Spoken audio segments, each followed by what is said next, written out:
The year is 1954 as the USSR begins to dominate the sport of powerlifting. Soviets have a dark secret though. Their powerlifting team is using a drug developed by Germans as a way to treat testosterone deficiency.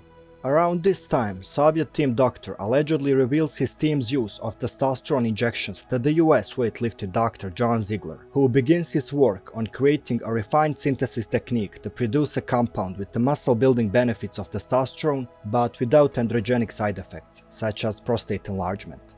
By 1958, one of the first anabolic steroids is released by Ciba Pharmaceuticals under the name Dianabol, and so it begins. Before we continue, I'd like to make a couple of disclaimers. I do not encourage or approve the use of any compound, drug or medication mentioned in this video. Also, I am not a medical professional and this video is made for educational purposes only. Viewer discrepancy advised.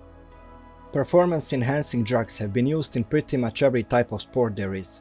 It's no secret the performance of athletes can be immensely enhanced by taking certain chemicals.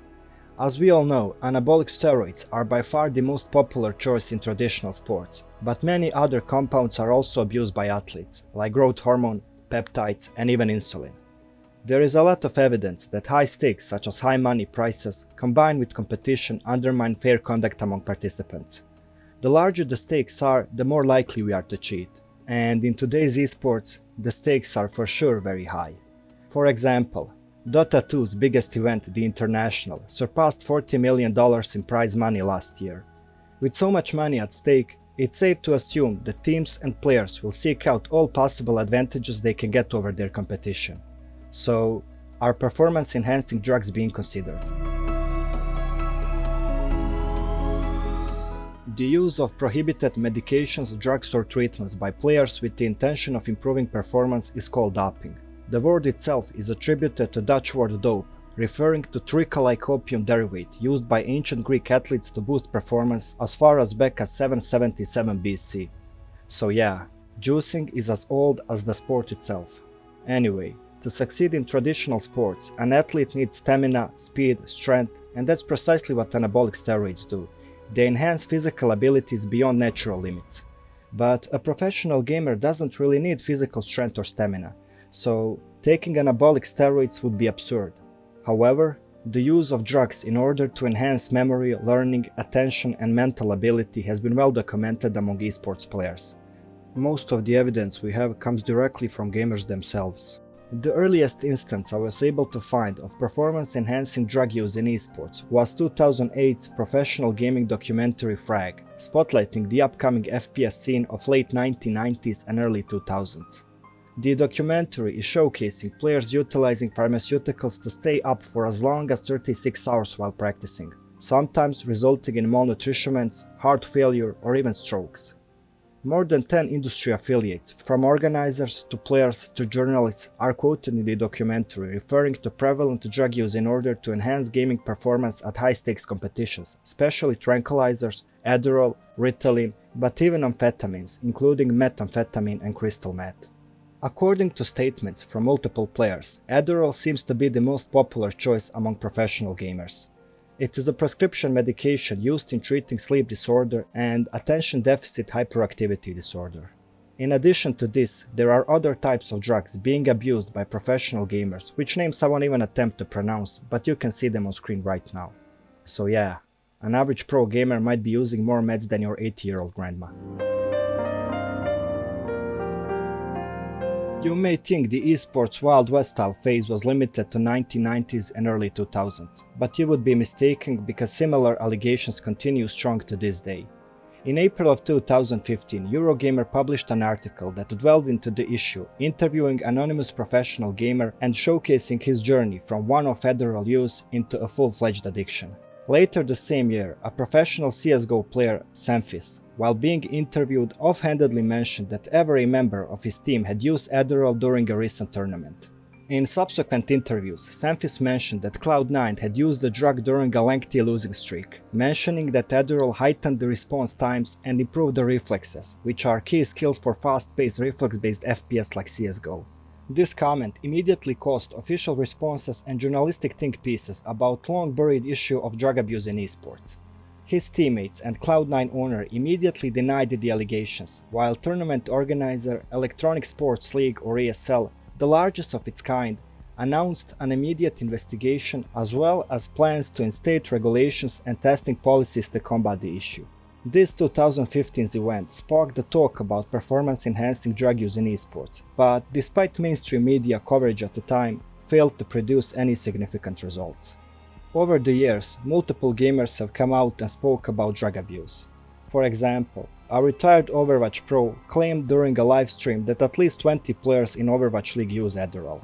In response to that claim, High Distortion, a former Gears of War pro, tweeted that the Gears community has easily over half of players using it. According to several professional gamers who spoke with the Washington Post, Adderall has been an open secret in esports community for years. Also, a former Call of Duty World Champion, Killa, said that nobody talks about it because everyone is on it. When asked if Adderall abuse was something he had witnessed personally, Killa replied, quoting, "Witnessed? Yeah, very frequently and a lot, to be honest. It's a major problem." After an 8-year career, he stepped away from professional play in early 2019 and said a big reason he had stopped competing was due to rampant drug abuse. In half an hour of googling for any regulations or semblances of doping testing in esports, I couldn't find much of anything. Other than claims from certain tournament organizers and organizations, it doesn't seem like much is being done to prevent performance-enhancing drug use in esports. From what I could find, it seems that ESL is the only body making any efforts in this area. They took the Memphis incident seriously enough to partner with National Anti-Doping Agenda and the World Anti-Doping Agency to implement some kind of testing. As far as I can tell, this only applied to CSGO and no other game was supposed to be tested. However, it doesn't seem like anything other than the list of banned substances came out of their partnership. When researching, I stumbled upon multiple claims that players, sometimes coaches too, are required to undergo some blood tests to ensure the fairness of game.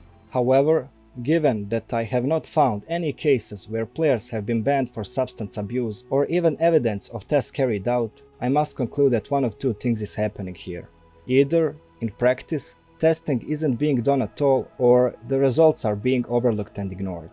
I suppose you could also argue the current regulations are enough to discourage gamers from abusing the drugs, and that's why we don't see anyone getting banned, but I find that very unlikely, especially since the claims of drug abuse continue to this day.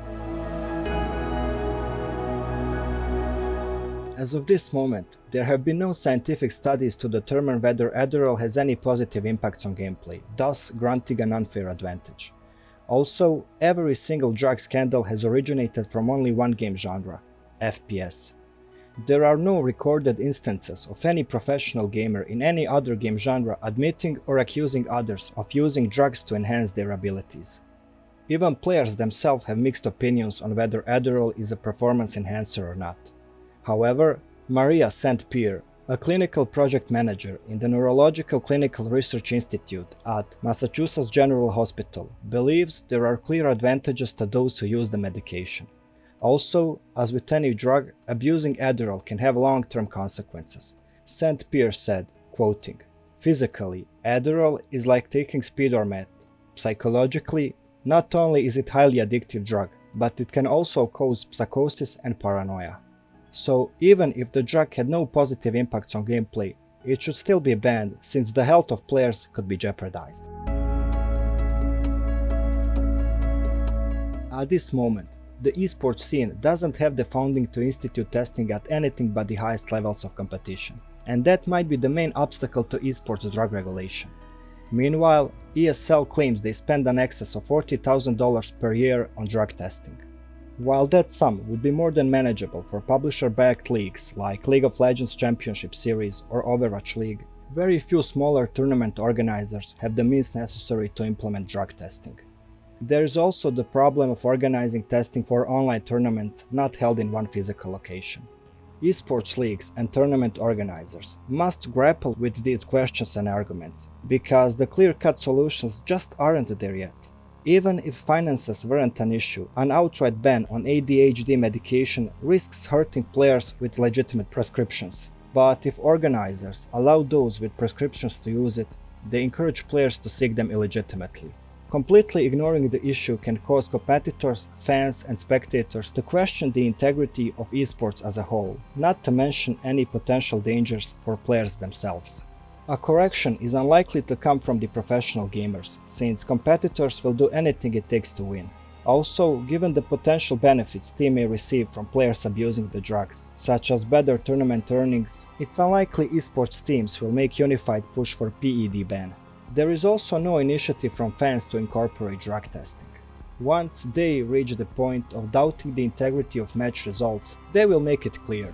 Reddit will be set on flame, game developers will be flooded with complaints, and fans and casual players will withhold their money until situation is resolved.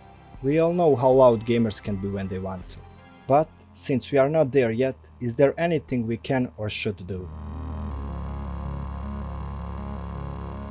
So we have come from ancient Olympic athletes who got their hormonal boost by chewing on raw animal testicles, yes, that was a thing, to modern athletes who chew, swallow and eject all kinds of compounds in hope of gaining an advantage over their competition. When high stakes are at play, competitors will do anything and everything to gain a competitive advantage. Esports is no different, so performance-enhancing drug use is a prevalent issue, especially in the FPS genre. Very little is being done to stop it, partially because the funding is not there yet, and partially because there is no initiative for such a move on the part of players, teams or the audience. It is unknown if teams even discourage the players from drug abuse. In addition, currently, there is not enough scientific data to conclude how widespread the issue is, nor how seriously it impacts the players. More research needs to be done. For now, the best thing you can do is continue to support the industry in every way you can, and hope your favorite player doesn't overdose on Adderall in the meantime. Thank you for watching. I hope you enjoyed that. This video took so much time and effort to research and make, so I would be grateful if you could show me some support by subscribing and hitting the bell. See you in the next one. Peace.